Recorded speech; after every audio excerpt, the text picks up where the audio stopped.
ఓం శ్రీ గణేశాయ నమః. ఓం శ్రీ విష్ణు రూపాయ నమ శివాయ. నమస్కారం అండి.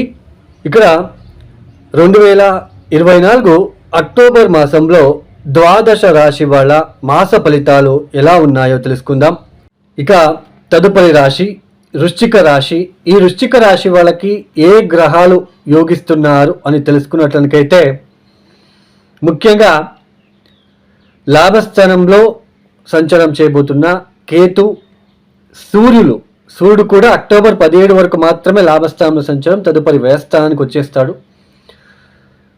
అంటే లాభస్థానంలో ఉంటున్న సూర్య కేతువులు, తర్వాత చతుర్థ స్థానంలో వక్రించిన శని భగవానుడు కాస్త శుభ ఫలితాలను ఇస్తున్నారు. తర్వాత మనకి రాష్ట్రాధిపతి షష్టాధిపతి అయిన కుజుడు ఈ మాసంలో ఇబ్బంది పెడుతున్నారు. మీకు జాగ్రత్తగా ఉండే ప్రయత్నం చేసుకోండి. ఇక్కడ ముఖ్యంగా చూడండి, ఈ వృశ్చిక రాశి వాళ్ళకి సప్తమ స్థానంలో ఏదైతే అక్టోబర్ 9వ తేదీ తర్వాత వక్రించి సంచారం చేయబోతున్న గురువు గారు తాలూకా కాస్త ఇబ్బందులు వచ్చే సూచనలు ఉంటాయి. భార్యాభర్తల మధ్య ఇబ్బందులు, శుభకార్యాలకి విఘ్నాలు వచ్చే సూచనలు. ఎప్పుడైతే గురువు గారు వక్రిస్తారో ఈ వృశ్చిక రాశిలో పుట్టిన స్త్రీలకు భర్త ఆరోగ్యం విషయంలో, భర్త ఉద్యోగం విషయంలో, భర్త స్వాభావిక విషయంలో ఇబ్బందులు ఎదుర్కొనే సూచనలు ఉంటాయి. కాస్త గురు శాంతి ప్రక్రియలు మీరు చేసుకోవాల్సిన ఒక ప్రమేయం ఏర్పడుతూ ఉంటుంది. పైగా అష్టమ స్థానంలో రాష్ట్రాధిపతి ఉండడం అనేది కూడా కాస్త శారీరానికి అంత మంచిది కాదు, శరీరానికి కష్టంగా ఉంటుంది కాస్త. ఇక్కడ తర్వాత ద్వితీయ స్థానం చూస్తున్నాడు కాబట్టి కాస్త ద్వితీయాధిపతి అయిన గురువు కూడా వక్రించడం అనేది అప్పులు చేయాల్సిన ప్రమేయం ఏర్పడుతూ ఉంటుంది. కుటుంబంలో కూడా కొన్ని ఒడిదుడుకులు వచ్చే సూచనలు ఉంటాయి.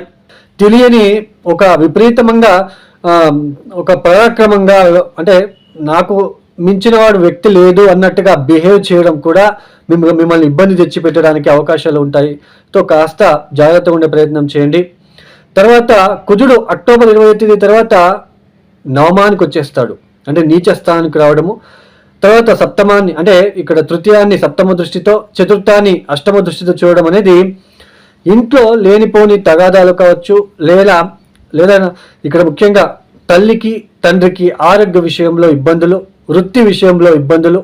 సో ఇలా కొన్ని ఇబ్బందులు వచ్చే సూచనలు ఎక్కువగా గోచరిస్తున్నాయి. ఖర్చులు పెరగడము, 1000 రూపాయలు ఉంది అని లగ్జరీ కోసం ఖర్చులు చేయడము, అనవసరమైన ఖర్చులు పెరుగుతూ ఉన్నాయి. వ్యయస్థానంలో ఉంటున్న శుక్ర బుధులు ఉంటున్నారు కాబట్టి తర్వాత సూర్యుడు కూడా రావడం అనేది ఖర్చులు ఎక్కువగా పెరిగే సూచనలు ఉంటాయి, నష్టం వచ్చే సూచనలు ఉంటాయి. కాస్త జాగ్రత్తగా ఉండే ప్రయత్నం చేయండి. హోటల్ బిజినెస్ చేసే వాళ్ళకి, కాంట్రాక్టర్స్కి, తర్వాత రియల్ ఎస్టేట్ వాళ్ళకి కూడా కాస్త జాగ్రత్తగా ఉండే ప్రయత్నం చేయండి, లేదా కొద్దిగా ఇబ్బందులు వచ్చే సూచనలు కూడా కనిపిస్తూ ఉంటుంది. తర్వాత సంతానం విషయంలో, సంతానం పట్ల కాస్త ఇబ్బందులు వచ్చే సూచనలు కూడా కనిపిస్తూ ఉంటుంది. వాళ్ళకి ఆరోగ్యం విషయంలో ఇలాంటివి కొద్దిగా ఇబ్బందులు వచ్చే సూచనలు. తర్వాత ఓవర్ కాన్ఫిడెన్స్ అనేది పెరుగుతూ ఉంటుంది. ఈరోజు 1000 రూపాయలు వచ్చింది, దాన్ని డబల్ చేయాలి, త్రిబల్ చేయాలి అని అనుకోవడము. సో ఇలాంటి ప్రయత్నాలు మీరు చేసుకున్నట్లయితే చాలా ఇబ్బందులు పడే ఒక అవకాశాలు కూడా ఉంటాయని తెలుసుకోవచ్చు.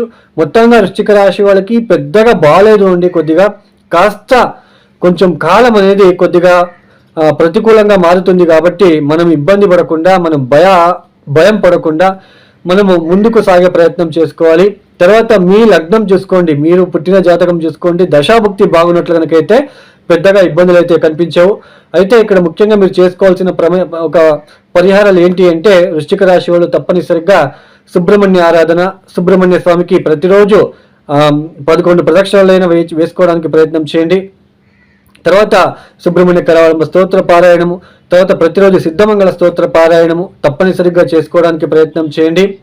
తర్వాత ప్రతిరోజు కూడా మానకుండా గురుచరిత్ర పారాయణము, లేదా నవధాన్యాలని 9 రోజులు వరుసన రాత్రిపూట నానబెట్టేసి పొద్దున్నే బెల్లం కలిపి రోడ్ సైడ్ ఉంటున్న, ఆహారం లేకుండా ఉంటున్న ఆవులకి, ఎద్దులకి తినిపించడానికి ప్రయత్నాలు చేసుకోండి.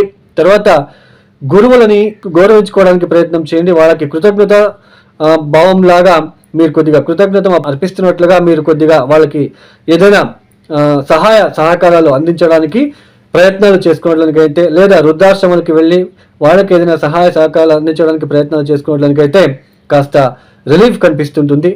ఓం శ్రీ గణేశాయ నమః. ఓం శ్రీ విష్ణురూపాయ నమఃశివాయ. నమస్కారం అండి. 2024 అక్టోబర్ మాసంలో 2వ తేదీ సూర్యగ్రహణం సంభవిస్తూ ఉంటుంది. ఈ అక్టోబర్ 2వ తేదీ సంభవిస్తున్న సూర్యగ్రహణం వల్ల ప్రకృతి పైన మరియు ద్వాదశ రాశుల పైన ఎలాంటి ప్రభావం చూపిస్తుంది, ఇది మన భారతంలో కనిపిస్తుందా, ఇటువంటి విషయాలని ఈ ఒక వీడియోలో తెలుసుకుందాం. ఈ 2024 అక్టోబర్ 2వ తేదీ సూర్యగ్రహణం అనేది రాత్రి 9:17 ప్రారంభమవుతుంది. అయితే ఈ యొక్క గ్రహణకి సంబంధించిన పూర్తిగా స్పర్శ సమయం అనేది మధ్యరాత్రి, అంటే తెల్లవారుజామున మధ్యరాత్రి 12:15 పూర్తిగా స్పర్శకాలం అనేది ఏర్పడుతుంది. ఈ యొక్క గ్రహణం అది చంద్రగ్రహణం కావచ్చు, సూర్యగ్రహణం కావచ్చు. సూర్యగ్రహణం రాత్రి వేళ గనక వచ్చింది అంటే అది మన భారతంలో గోచరించదు. అదే చంద్రగ్రహణం కనుక పగలపూట అంటే డే టైంలో వచ్చింది అంటే ఆ గ్రహణం కూడా మన భారతానికి అన్వయించదు, కనిపించదు, గోచరించదు. అంటే ఈ అక్టోబర్ 2వ తేదీ మధ్యరాత్రి ఏదైతే రాత్రిపూట సూర్యగ్రహణం జరుగుతుందో ఇది మన భారతదేశంలో కనిపించదు. అయితే ఎక్కడ ఎక్కువ కనిపిస్తుంది అని మనము తెలుసుకున్నట్లయితే ముఖ్యంగా అమెరికా దేశాల్లో, మెక్సికో దేశాల్లో, చిలీ దేశాల్లో, అర్జెంటీనా దేశాల్లో, బ్రెజిల్ దేశాలలో ఈ ఒక గ్రహణం అనేది కనిపిస్తుంది. ఈ ఒక గ్రహణం ఏర్పడేది, స్పర్శ సమయం పూర్తిగా గ్రహణం పట్టేది మధ్యరాత్రి 12:15. ఈ ఒక సమయానికి మనం లగ్న కుండలి గనక వేసుకున్నట్లయితే మిథున లగ్నంలో గ్రహణం అనేది ఏర్పడుతుంది. ఇది కన్యా రాశిలో కేతుగ్రస్త సూర్యగ్రహణం ఏర్పడుతూ ఉంటుంది. ఈ యొక్క వీడియో మీకు నచ్చితే లైక్ చేయండి, షేర్ చేయండి, సబ్స్క్రైబ్ చేసుకోండి. సర్వే జనో సుఖినో భవంతు. ధన్యవాదములు.